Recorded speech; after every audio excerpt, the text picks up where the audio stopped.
આજે શાકભાજી વાળા ભાઈ છેતરી ગયા મને કે લીલો તાજો કૂણો સ્વાદિષ્ટ ગુવાર છે, લઈ જાઓ બેન. ઘરે આવીને જોયું ત્યારે ખબર પડી કે આ તો હા વાસી છે. આવો ભટકાડી દીધો મને ગવાર. થાય એવું થાય. લગન પેલા મારી યાર એવું જ થયું હતું. મને કે કન્યા શાંત સુશીલ ભોળી નમણી શરીરે પાતળી અપસરા જેવી છે મને કે.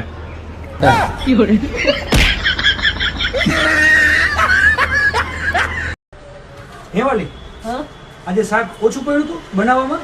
ના બહુ ભાવ્યું તમને? શું વાત છે, એટલું બધું ભાવ્યું તમને આજે સાહેબ? શું વાત છે, વાહ રે વાહ. અરે મીઠું જે હિસાબે પડ્યું હતું એ હિસાબે શાક ડબલ હોવું જોઈએ.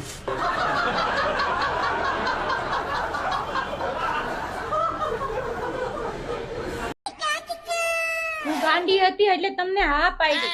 આ રીતે એટલા વર્ષે શીખાયું ખરું તું ગાંડી છો. હવે મારું વિચાર મેં એટલા વર્ષ ગાંડી હારે કાઢી નાખી.